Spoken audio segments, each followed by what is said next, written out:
আসসালামু আলাইকুম। নতুন একটা রেসিপিতে সবাইকে স্বাগতম। আশা করি সবাই ভালো আছেন, আমিও ভালো আছি আলহামদুলিল্লাহ। সাবুদানার হালুয়ার একটা রেসিপি তৈরি করে দেখাবো আজকে।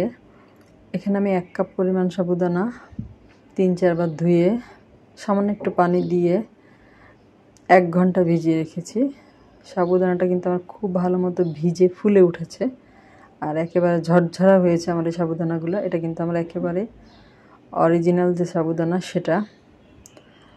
নকল সাবুদানাটা কিন্তু এরকম ভিজিয়ে রাখলে একেবারে গলে যায়, আমার এটা কিন্তু গলে যায়নি। আপনাদেরকে আমি দেখিয়ে দিলাম, একেবারে ঝরঝরা হয়ে গিয়েছে। আর এখানে লাগবে আমার কোরানো নারকেল। নারকেলটাকে আমি ব্লেন্ডারে জারে দিয়ে পেস্ট তৈরি করে নিব। এখানেও 1 কাপ পরিমাণ নারকেল কোড়া আছে। চলে এসেছি চুলায় একটা প্যান বসিয়ে দিয়েছি। প্রথমে আমি 2 চা চামচ ঘি দিয়ে দিলাম। ঘিটা যখন একটু গলে আসবে তখন আমি আগে থেকে ভিজিয়ে রাখা সাবুদানাটা দিয়ে দিব।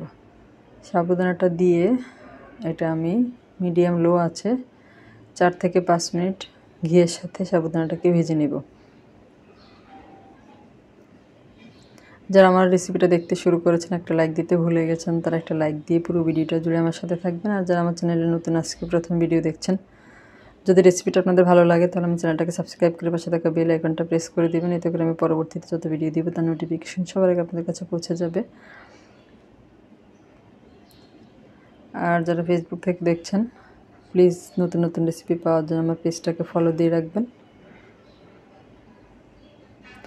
4-5 মিনিট আমি এটা ভেজে নিয়েছি। ভাজা হয়ে গেলে এখানে ঘন দুধ, আমি দুধটাকে জাল করে গরুর দুধ ঘন করে নিয়েছি। এখানে 1 কাপ সাবুদানার সাথে আমি 4 কাপ ঘন গরুর দুধ দিয়ে দিলাম।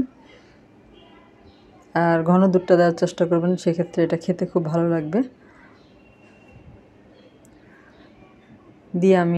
দুধটা দিয়ে আমি এটা রান্না করে নিয়েছি মিডিয়াম আঁচে আরও 5 মিনিটের মতো। এখন কিন্তু আমার সাবুদানাটা অনেকটাই সেদ্ধ হয়ে গিয়েছে। দুধটা যখন টেনে আসবে তখন আমি এর মধ্যে চিনি অ্যাড করে দিব। এখানে 1 কাপ সাবুদানার জন্য আমি 1 কাপ চিনি দিয়েছি। আপনারা যদি মিষ্টি বেশি খেতে চান সেক্ষেত্রে আরও বেশি দিতে পারেন, তাতে কোনো সমস্যা নেই। টেস্ট অনুযায়ী চিনিটা দিয়ে আমি খুব ভালো মতো সাবুদানার সাথে মিশিয়ে নিব। আর এ পর্যায়ে দিয়ে দিব সেই নারকেল কোড়াটা আমি ব্লেন্ডারে পেস্ট তৈরি করে নিয়েছি, পুরোটাই দিয়ে দিলাম। আর দিয়ে দিব সামান্য একটু লবণ, দিয়ে সব কিছু একসাথে খুব ভালো মতো মিশিয়ে নিব।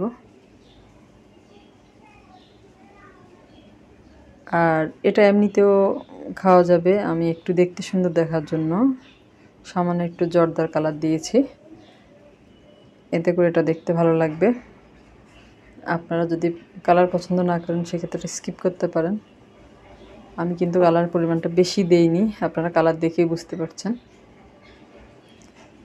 সামান্য একটু দিয়েছি যাতে সামান্য একটু কালার পরিবর্তন হয়, এই জন্য। এটা আমার হয়ে গিয়েছে অনেকটাই।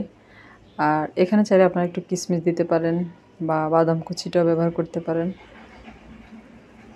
আমি কিন্তু আর কিছু ব্যবহার করলাম না। আর এখানে অফ ক্যামেরায় আরও 3 চা চামচ ঘি আমি এখানে অ্যাড করেছি। এটা আমি একটা সার্ভিং বোলের মধ্যে ঢেলে নিলাম। আর সামান্য একটু বাদামের গুঁড়া আমি উপরে ছিটিয়ে দিয়েছি, এতে করে এটা খেতে ভালো লাগবে, দেখতেও ভালো লাগবে। রেসিপিটা আপনার কাছে কেমন লাগলো কমেন্ট করে জানাবেন। এটা এখনও গরম আছে, ঠান্ডা হলে কিন্তু এটা আরও শক্ত হয়ে যাবে। আর এটা ঠান্ডা ঠান্ডা ডেজার্ট হিসেবে খেতে কিন্তু বেশি ভালো লাগবে।